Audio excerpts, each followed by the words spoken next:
Get insider information on the big stories from Liverpool Crown Court with our weekly Thomas Cashman's defense team claimed prosecution had a weak case and that he suffered from Cinderella syndrome on the evidence he was prosecuted for of Olivia Pratt-Korbel. The 34-year-old from Grenadier Drive in West Derby is accused of being the man who shot and killed a 9-year-old girl at her home on Kingsheath Avenue in Dovecot on the evening of the 22nd of August last year.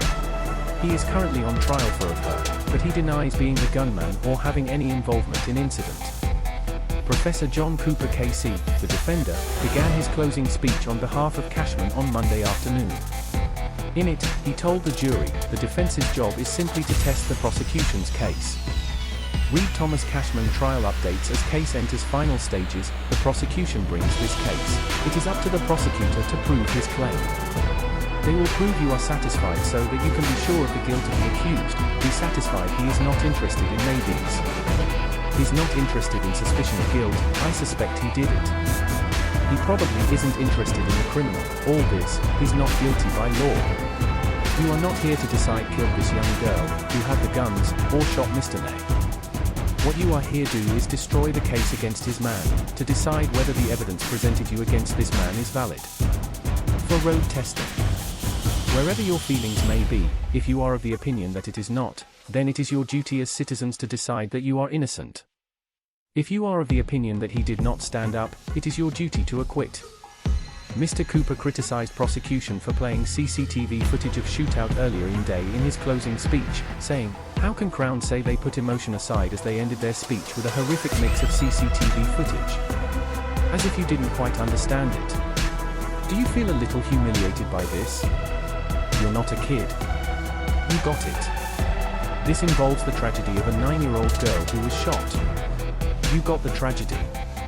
You got the brutality. To show you respect, you don't need to replay it 4 times for no reason, and in the end, you solved it. Why played it again? Playing with your emotional strings, because the prosecution knows they have a weak case.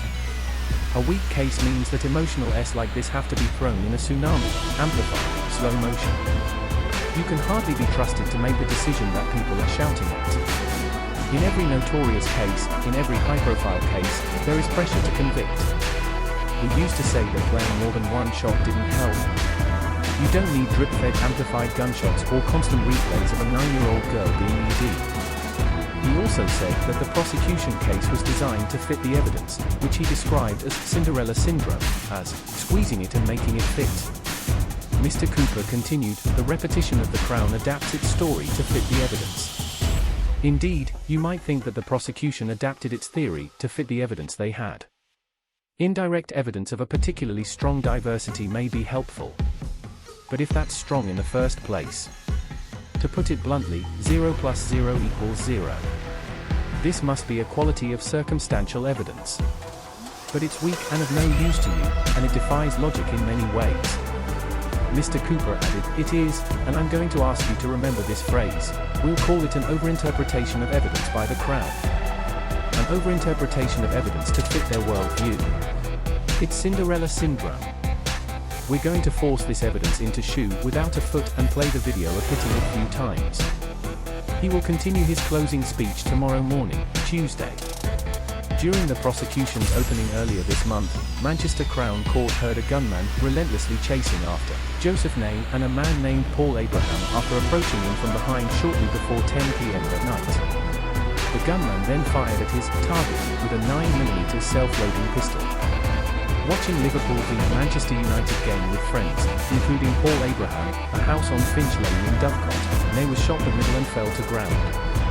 It may have been saved, however, when the gun appeared faulty while the attacker was standing on it. He then managed to stand up and ran towards the Korbel family's home on Kingsheath Avenue, where he burst through the partially open front door. However, the attacker had a second firearm, a pistol, and continued the chase, firing 2 more shots with it. One of those shots went through door, hit Olivia's mother, Cheryl Korbel, in hand, and then fatally shot teenager in chest. The other bullet lodged in the door jamb. Cashman refuses kill Olivia Pratt-Korbel, attempt kill Joseph Nee, wound Cheryl Korbel with intent cause grievous bodily harm, and twice possession of a firearm with intent endanger life. Read next. Thomas Cashman thinks jury all were born yesterday. Prosecutor claims everything heard in the first week of the Olivia Pratt-Korbel trial. What the jury heard in week 2 of the Olivia Pratt-Korbel trial. What happened in the third week of the Olivia Pratt-Korbel trial. Witness told jury, "I know Thomas Cashman is innocent."